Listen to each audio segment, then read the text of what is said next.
The following podcast is taken from a live broadcast on Inspire FM.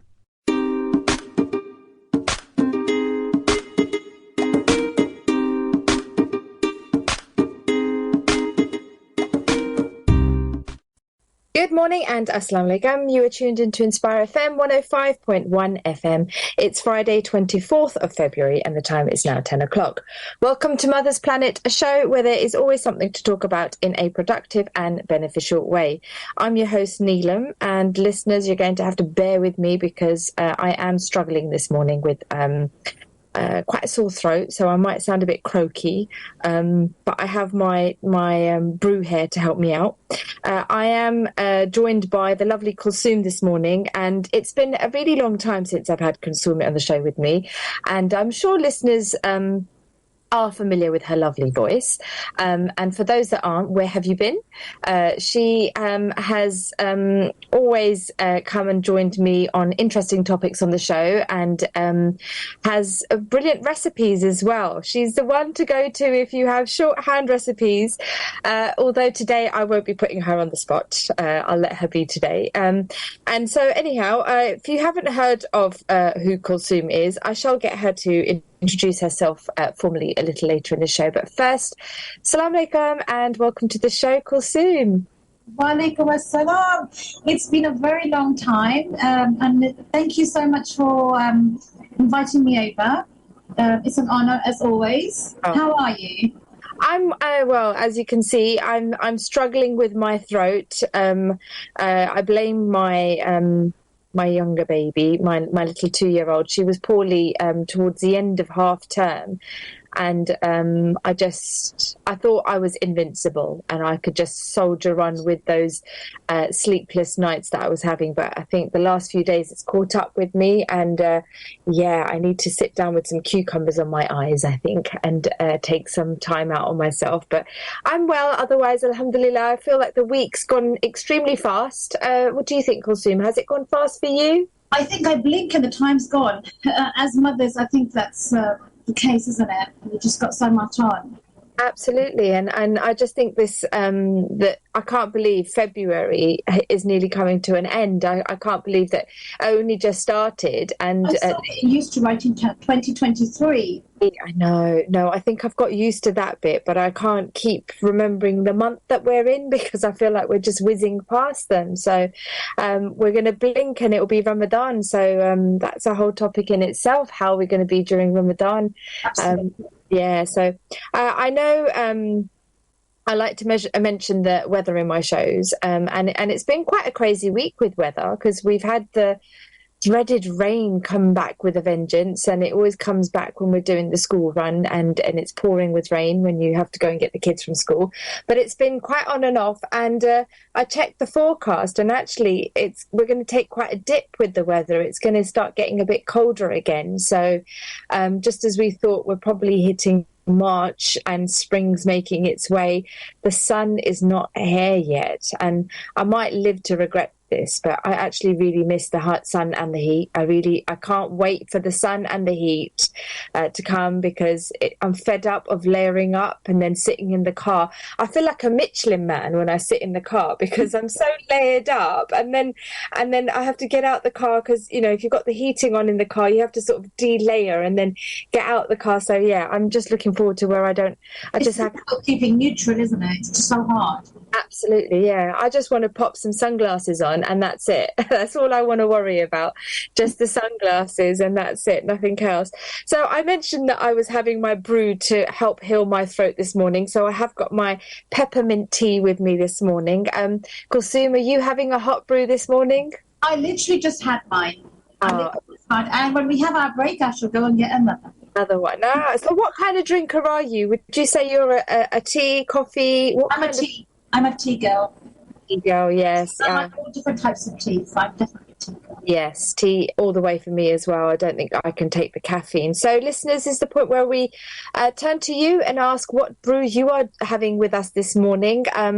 Are you having your tea, coffee, or like myself, a peppermint tea, just to heal the cold that we are experiencing, because it's not got any warmer, and we're still in single digits, so I'm waiting for the double digits to kick in.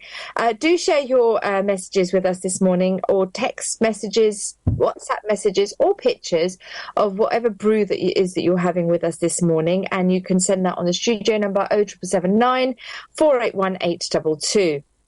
We are live on air, reaching out to all our listeners in Luton and surrounding areas through the airwaves at Inspire FM 105.1 FM. Listeners can also connect through TuneIn via the Inspire FM webpage, and also connect to the show via the Inspire FM app, which you can download on your smartphones.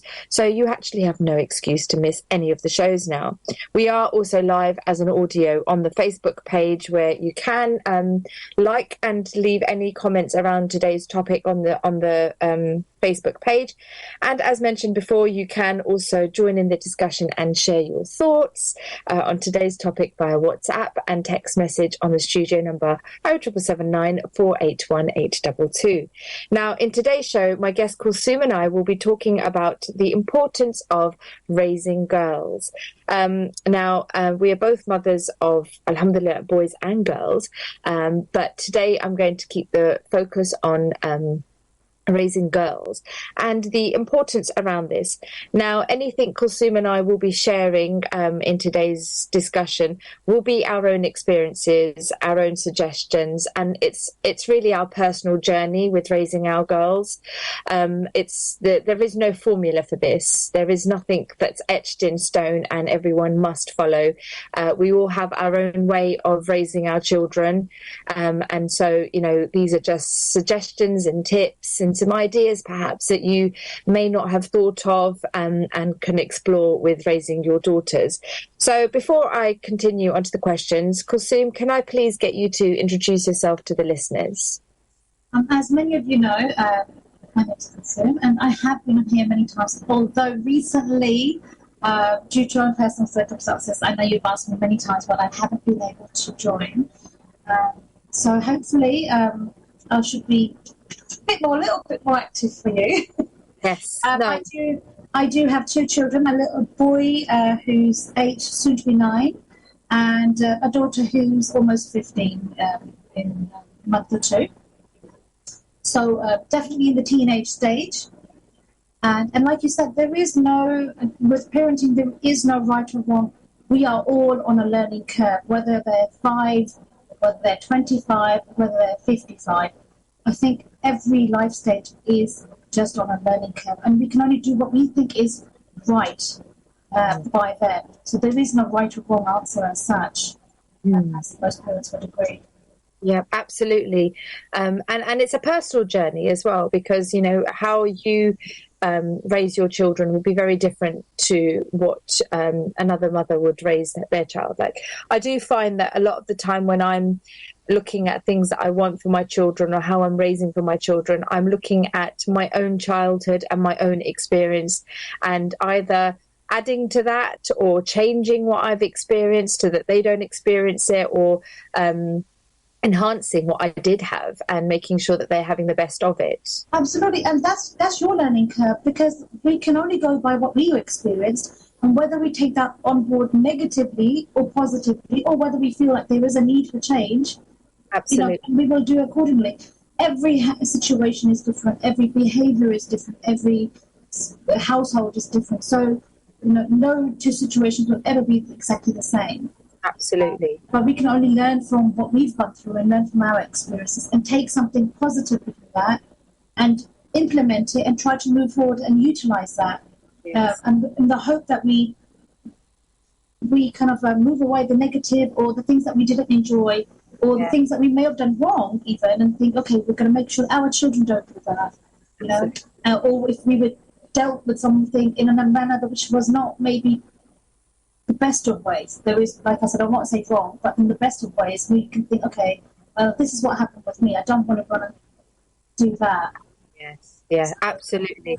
Yes, absolutely. I mean, research, Kulsoom, shows that generally boys are more challenging to raise between the ages of 1 to 8. And then they say that girls actually then become quite difficult in their teen years. Now, would you agree with this statement?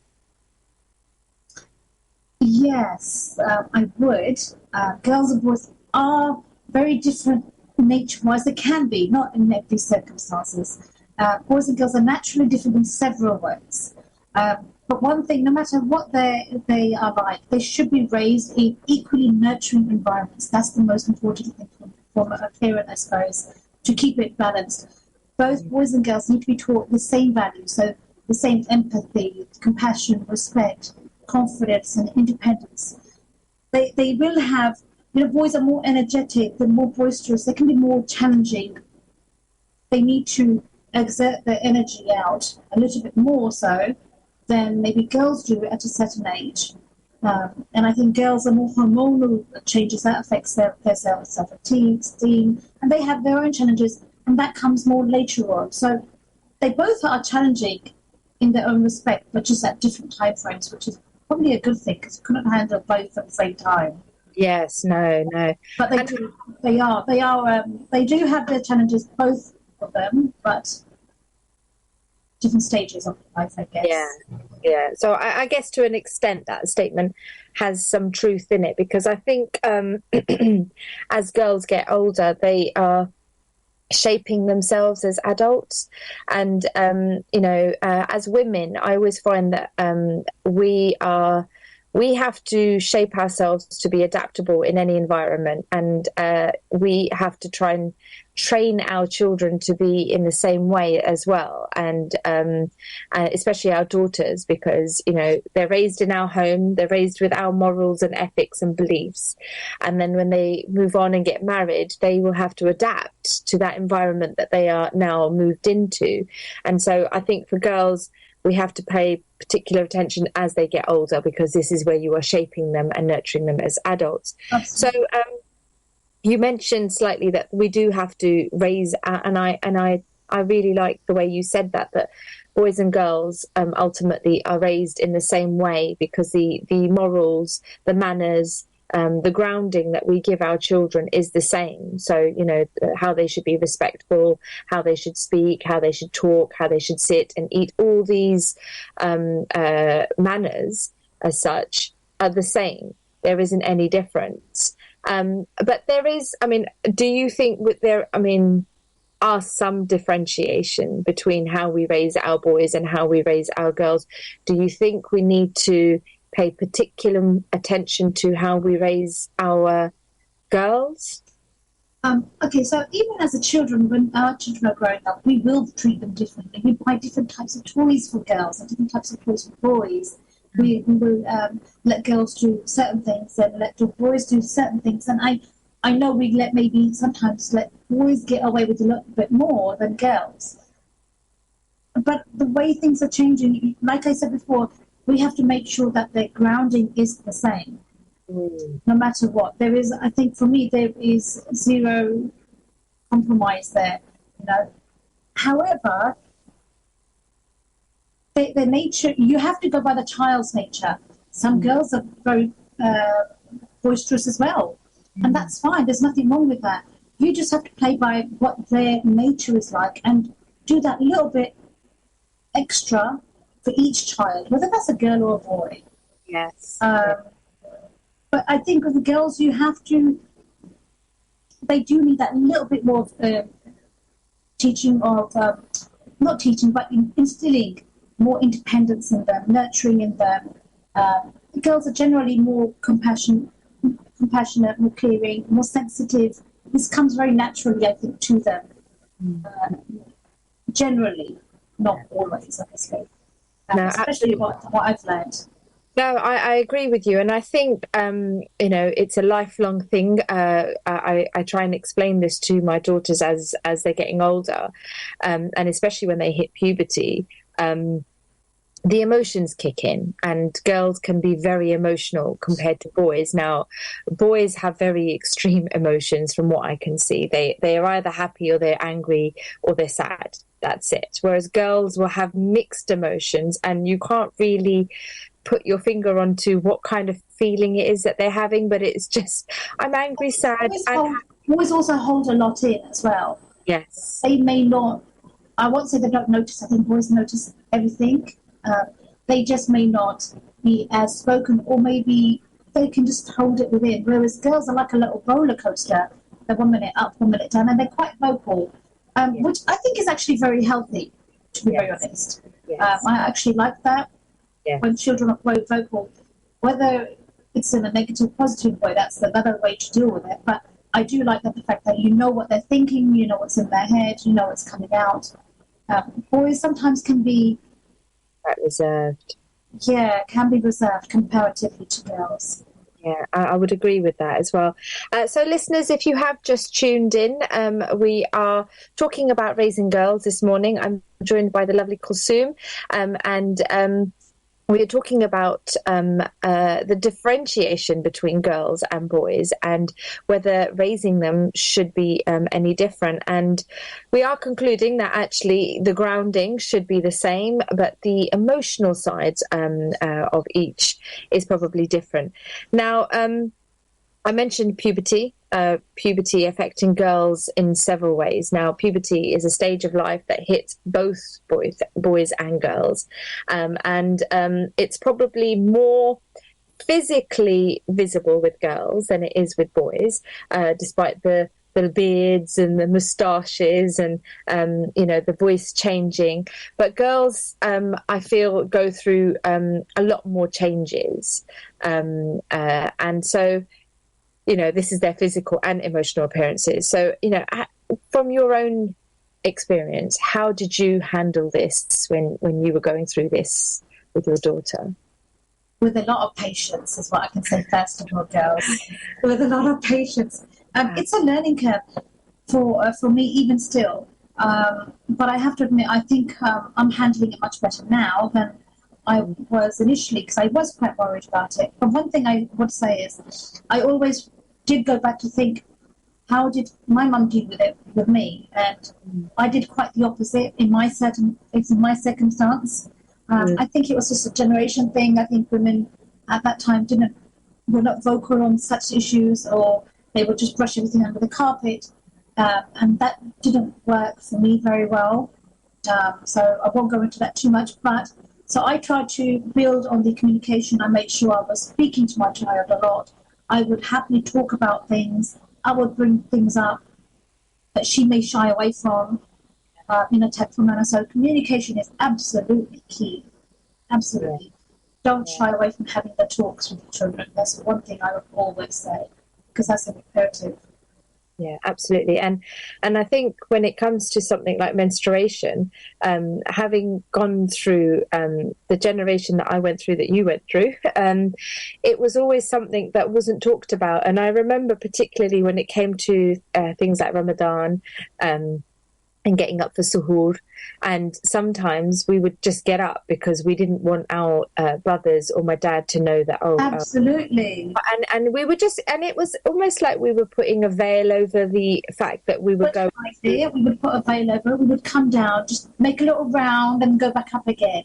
That's it. And I think when I look back, I think it was all done out of respect, but it was done with lack of education, because, my mum went through the same thing. So my dad's fully aware of, what periods are. My brothers, they don't know, but they have a sister.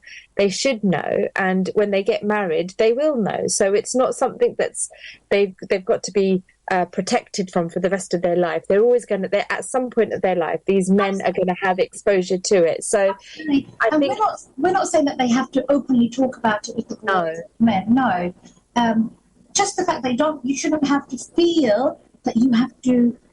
It's such a bad thing, and oh my God, I can't mention it. And you have to lie about it. No, you're just not fasting. No, absolutely. That should be enough.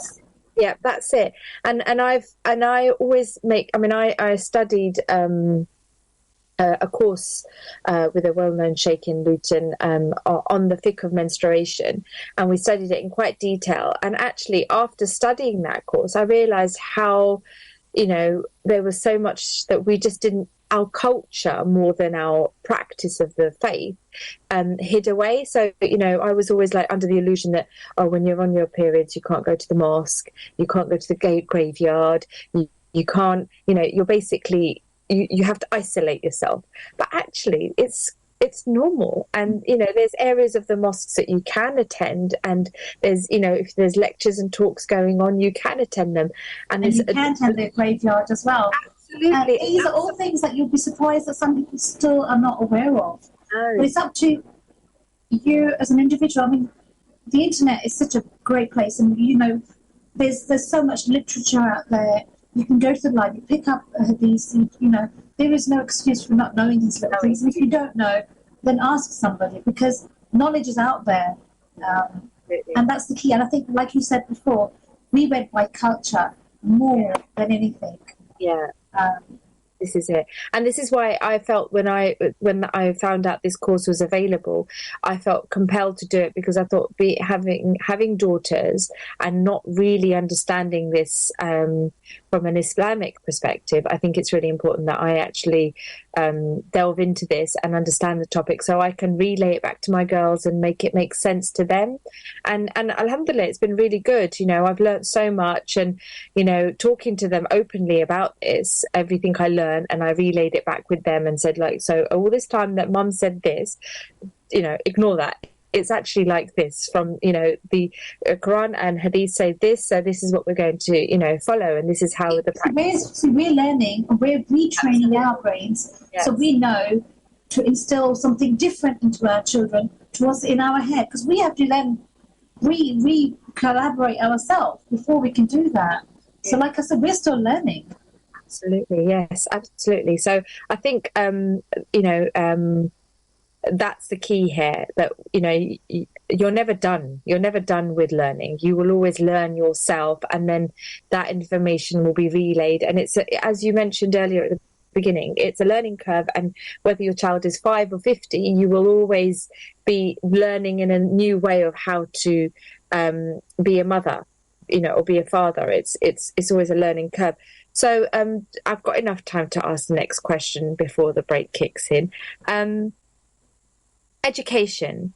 Now, again, this is a cultural thing where, many families think educating girls to a certain level or stage of life, or giving them careers that's going to balance family life. What's your views on this? How do you feel about education when it comes to...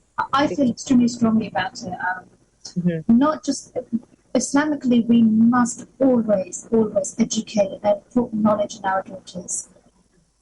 And personally as well. Because life has so many uncertainties. You don't know what will take the turn tomorrow. You need to raise your children or raise your daughters so that, right, okay, if the worst comes to worst, I can stand my ground. It's good for their physical needs, for their emotional needs, for their self-importance emotionally and financially. The independence and confidence. You need to train them for themselves, not to provide naturally for the house, the bills, not in that sense, but for themselves. They need to have those values instilled. If they're a confident person, they can then move forward with their family in confidence. And if they need to, if they want to support, that's fine. There's nothing wrong with that. That's a decision they can do or they can make.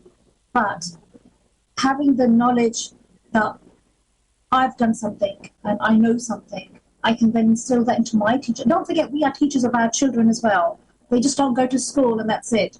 They come home, we sit there, we teach them not just what their schoolwork is, but what their life is. We do Quran with them, we do lessons with them. They will ask you questions and test your thought. Your thought process will always change according to what you have learned. Whether that's through education or whether that's through knowledge. Yeah, absolutely. And I think you hit the nail on the head there, that, we are their educators, and whatever we do and however we react to situations, they will emulate us. And I'm seeing this through my 2-year-old, because there's a lot of things that I say and I hear her saying that back, and I think, wow, I use that word a lot. And I refer to my children as the guys. So whenever I'm saying, oh, I need to go pick the guys up, she's like, oh, we need to go and get the guys from school. So she's picked up on that, the term and how I refer to the children. She doesn't actually name them or say my brothers or my sisters or make it personal. She's emulating what I'm saying. So it's really important you are doing right yourself, because and if you are a confident and strong person, you will then give that message across to your children or to your daughter that, you know what, it's very important to be that independent and confident, and there's nothing wrong with that, so that you can speak up for your highs and lows tomorrow. Yes. That's very, very important. Absolutely, yes. So, Kulsoom, believe it or not, we are actually coming to the end of the first half of the show. So this is your cue to go refill your hot drink. And listeners, if you have just tuned in, where have you been? We have been talking about raising girls this morning, and talking about our own experiences and things that we have gone through with our own daughters, and things that we have applied. Now, do use this break to go and refill your hot drinks, cold drinks, whatever it is that you're having with us this morning. And also jot down any questions that you have, because we are taking in WhatsApp or text messages on the studio number 07779 481 822. But for now, go for a short commercial break, and we will see you after the break, inshallah. Assalamu alaikum. Assalamu alaikum, this is Atif Nawaz. Listen to Inspire FM shows in your time by heading over to inspirefm.org, or listen on Apple Podcasts or Spotify.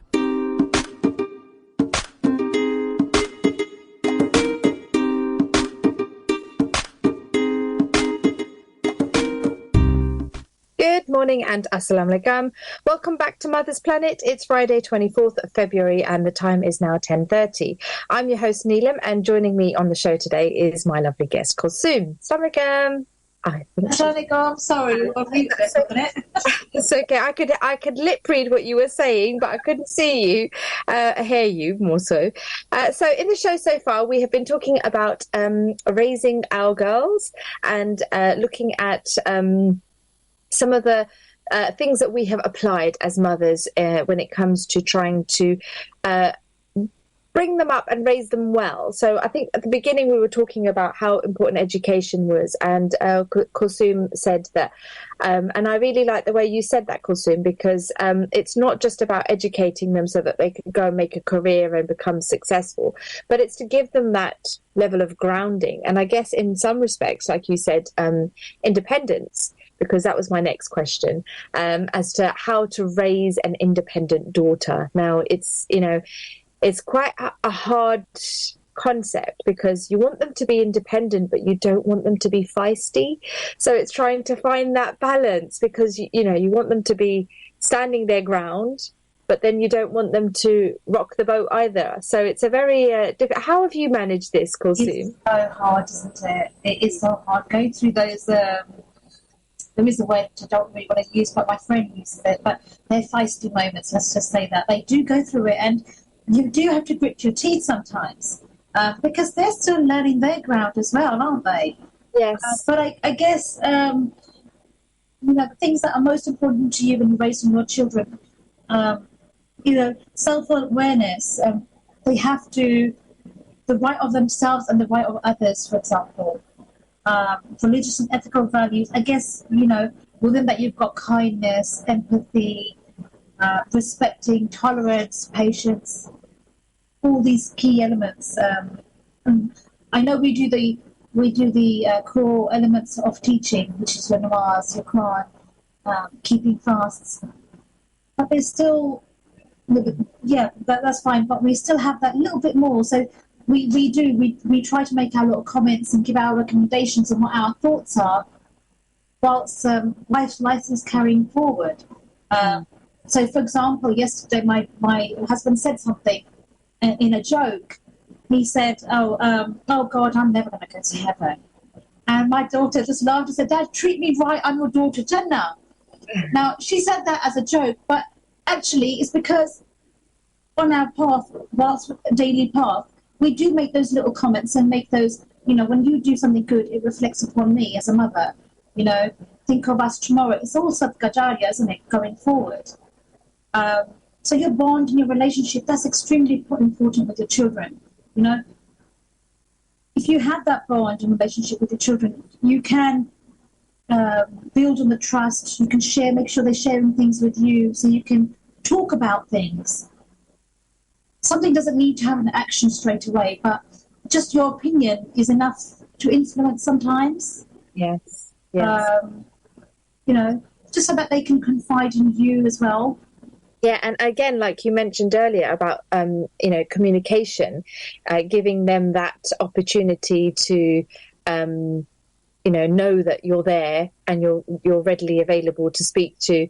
My husband's friend, he's got daughters that are much older than ours. So whenever we see him, I always say to him and his wife, "Okay, so come on, tell us what do you?" And he said that whenever you're, this could be your son or daughter, but whenever they come to you and they confess or confide in something that they've done or they're feeling or they want to do, your initial reaction has to be completely mute.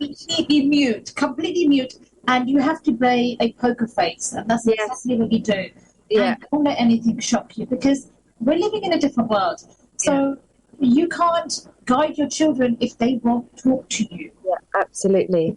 This morning, actually, I read something. It was just a little quote.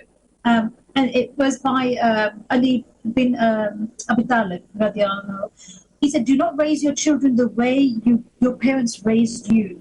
They were born for a different time." And that's just so perfect, because our time was different. Their time is different, and their children's time is going to be completely different. So you have to think, no matter what they say to you, right, okay, how am I going to deal with it, and what advice do I give? But never, ever make them think that they can't come to you, no matter what. Even if they made the worst mistake ever, they've made that mistake. How do you move forward? Only you can help them. And if you don't help your children and you push them away, they're going to go on a completely different path, and that's going down a completely different train wreck. Yeah, absolutely. And I think when you said the poker face, we need to master that. So we're going to have to sit in front of the mirror and try and master this poker face, because this is exactly what he said. He said that they will always remember your initial reaction, and whatever you say at that point will always be remembered. So they will always think twice when if they ever want to come back and say it again or have another thing to tell you. They're going to say, well, actually, when I initially told you something, you reacted in this manner, so forget it, I'm just not going to go down that road. But if you have the poker face, if you notice the little things, they won't come to you for the big things. But I know my one response is usually, okay. yes. Okay, because then I have to process it, and then you think and you talk, and that's good, and that's something I've learned to do over the years, to be very honest. And I knew that through my life experiences. I would never speak to my mum about anything personal, whether it be hygiene or emotional feelings. And I actually was the first to approach my daughter. You're going to have these feelings. So, you're growing of age, or you need to start doing this. Why don't you? And I never tell her, like, you have to do this. No, it's a suggestion. And then I also shared with her, my mum said this to me and I didn't like it because I felt like this, So I would suggest this to you. What do you think? Yeah. This is the road that I took, but that worked for me personally. Mm-hmm. I would recommend it, but like we said, everyone's road is different. Yeah, absolutely. And so I guess in the aspect of raising independent daughters, my dad, especially when it came to raising me and my sister, my dad was very fond of raising me and my sister, and I recall, and I've got, even still to this day, you know, I don't think I'm a grown. My children laugh because whenever I see my dad, I'll still go and cuddle them, and I'll sit near them like I'm 5. It'll just automatically happen.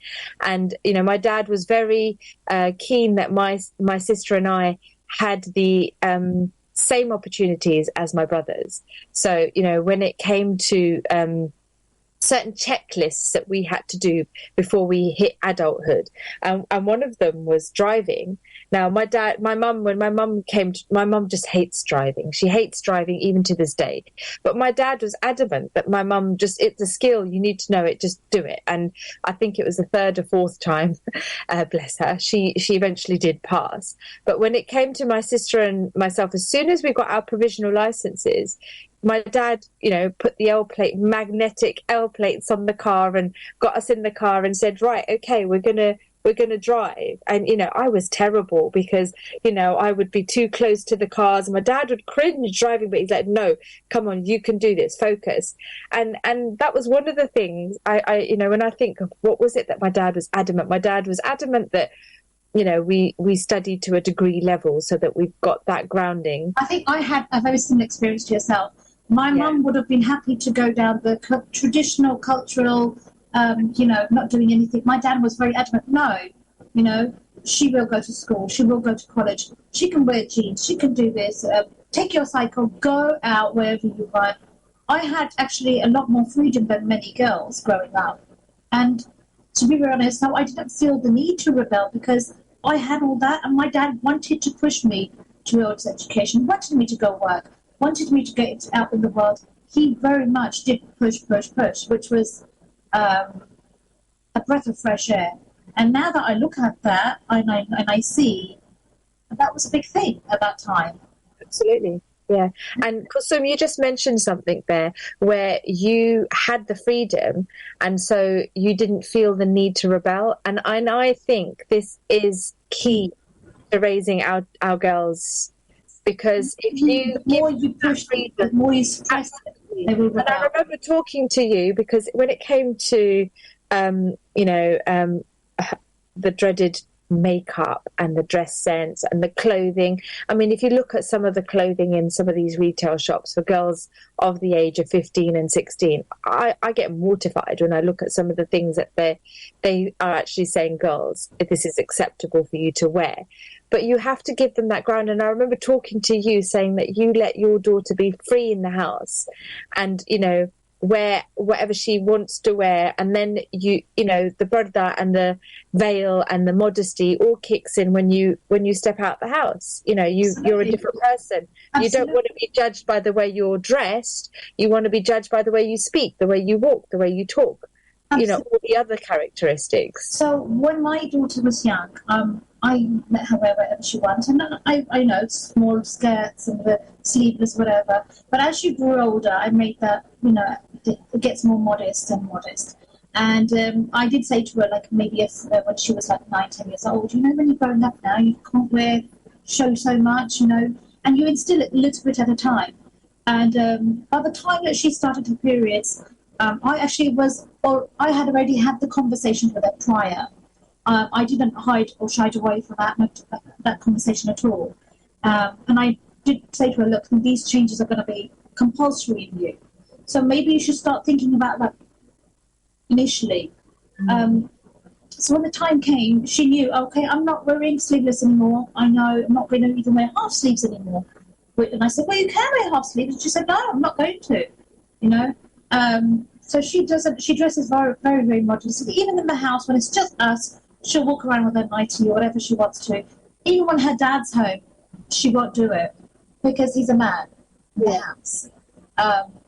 You know, less.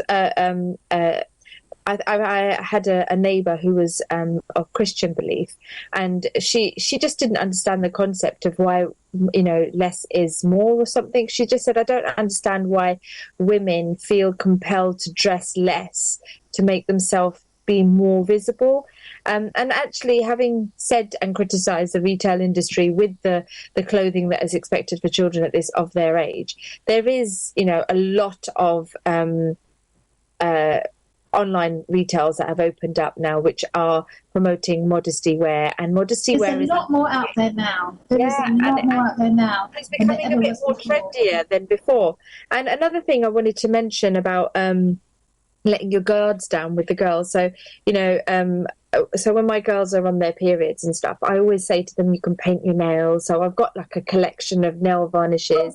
We have a little celebratory moment. So, I don't know if I can say this on the show, but, the minute we know, great, I can do my nails. And we have all our pamper set ready. Yeah. So the minute, come night time, all right, chocolate's out, no more reading for me, I'm just going to chillax. I'm going to paint my nails and do my facials, and it's a me moment.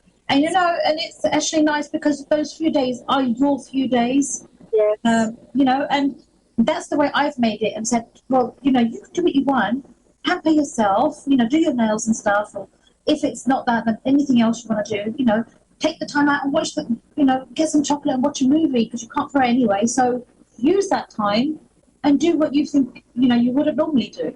Yeah. It's just giving them that that freedom of you're not restricted. Nothing is off guards. I don't know if I'm using the right term there, but nothing is off limits. That's the word. Yeah.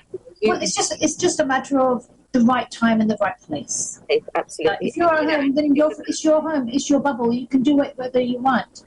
Yes, absolutely. And I guess it's giving them that space to allow them to have that, because I home educated my eldest daughter, and I think as much as it was a learning curve for her, I think it's taught me a lot more about how to raise her, the things that I wanted to instill in her and give me that opportunity to spend time with her. So the time that she had at home with me, we were able to learn about each other. So she learned what I liked, and even now, my sister-in-law's homeschooling her daughter, who was the same age as my daughter at the time, and who is the same age as what my daughter was. And she popped over yesterday with her. And when she sat there with her, I felt like an emotional wave, because I thought, gosh, I remember that time with my daughter. And, even she says, Mum, I have fond memories, and I don't regret having those 2 years at home with you and building the foundations, because not only did I develop independence, I realized that actually, I learned how to take care of myself. I learned a bit more about you. She's the only one in the house, and my husband, that can make my tea the way I like it. And my other daughter tries, and I'm like, no, it's okay, I'll homeschool you at some stage and you'll learn how to make the tea as well. So you can see what homeschooling's like in my house. But she knows a lot about my likes and my desires, and it allowed us to really open up and form that relationship. But one of the things that she said that she really benefited from was that she realized that you have friends, and you don't need to be dependent on them. So when she started school and there was a lot of girly conflicts, you'll get a lot of them. Yes. And she found it and she just couldn't understand the concept of why girls were so feisty. And I said, look, it's all of them trying to mark their level of independence and strength. And it's just the way girls are, because they need that grounding to know that they've got control. And ultimately, that's what it is. And she soon, learned how to deal with it and was able to stand up to it. But she's realized that actually I don't need a buddy that I need to walk around with, to sit down and have lunch with. She's actually quite happy to just have her own space. Her independence has kicked in. Absolutely. And I'm so happy that she feels that way, because she's like, I actually, especially now, because bless her, she's got GCSEs coming now. So her focus is all about studying. So any minute she gets, it's like reading a book or jotting down some notes. So she says, I really appreciate being in my own space, because it gives me that time to just reflect on anything that I need to double check on, or I'll catch up with the teacher. And another thing, she's actually really confident talking to adults, and that's something her teachers picked up on, saying that a lot of children that are teenage children find it very hard to speak to adults, because they will talk to them like you're their mate rather than Absolutely. I had the same thing as yourself because, as you know, Maria's quite vocal, which is great because she wasn't ever like that. I found that during year 7 and 8, she was very people-pleasing, whether at school, with her friends and peer pressure and even year 9. And that was a tricky moment because you don't want them to be like that. You want them to be able to make the mistakes and be able to say what they want to say and stand their ground, which, sometimes having a little bit of feistiness in you is good. And alhamdulillah, she's come out on the other end, so now I know she'll say whatever she wants to say. So that independence, that's where that comes from. If they feel confident and they feel loved, they know that, hold on a minute, I don't need anyone, I can get on. They will speak out. But if they feel like they're looking for that love and looking for that acceptance, they will always try to people please. Yes. And I think that's what it is. It's the acceptance, and you have to try and give them that at home. You have to make them feel. It's a model preaching of Islam. Maybe they follow you, and mashallah, you're a very confident, well-spoken person. So your children will see that in you, and naturally it flows. And that's how children pick up. They pick, and we have little eyes watching us at all times. That's what we have to remember.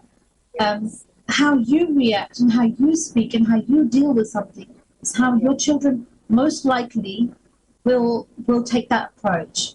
Yes, because that's them learning, and we are teaching them that, whether we know it or not. That's what we are doing. Yeah. Absolutely, and that's and that's like when you get into loggerheads with other mums in the playground, or when your child has a conflict with another child in the class. Well, this is why we have to be mindful and be selective about the people that they spend time with, because that plays a big part. We can't tell them to say no, don't be friends or don't talk, because I've tried and tested that didn't work. You just have to keep at it and try to steer them in the right direction tactfully. Absolutely. I guess based on that, I wanted to ask the question around, the importance to encourage a positive relationship with our children, being there and hearing them out.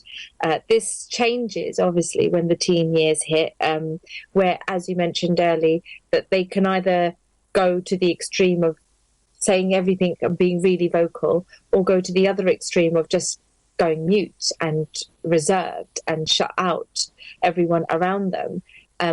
How did you tackle this to make sure that your child and your daughter knew that your door was always opened, and I can tell mum anything, and I don't worry about this? I would always worry, firstly, until like I said to my daughter, she said, "Oh, I'm not your baby." And I said, "You'll always be my baby, whether you're now, whether it's in 20 years' time, or whether you're 55, 60 years old. You'll always worry." But build that bond early. If you can do it pre-teens, that's the best time, because as they grow, they do have their changes and they do have their moments, and they will have their snappy moments and things like this. But they have to know where their boundaries are, and when they have the way I dealt with it is, I remember my daughter having many snappy moments, and I'm saying BFF because my friends know what that means. That's their moments, so to speak. When they have those moments, keep quiet. Just really, really patient. And I always say to Mary, you know what you're saying now? I want you to think about what you just said and how you said it. And I would walk away. And an hour or two later, she would come in and cry, "Oh, please, Mummy, don't be like that. I'm really sorry." And I would say to her, "Okay, what are you sorry about?" Because I want to know whether she did think about it or not. But you have to give that space. Yes. For them to think about it. And then you say to them, "Okay, I understand X, Y, and Z. However, you want to say that to me, you said that to me, but don't say that to me in that tone. Never speak to me like that." You have to have that boundary. You're their mum, you're their friend, but you're still their mum. Yes, absolutely. Yeah. And that is key. You have to, even now, I'm fighting with my children in a play fight, and it will get out of hand, especially with my little boy. And I will say, "Oi, I'm your mum. Yeah, yeah. My daughter came out of school and she goes, oh, and she said something and she said, oh man, I can't remember. It was just the way and I started laughing. I said, I'm your mum. Yeah. Just don't forget, I'm your mum.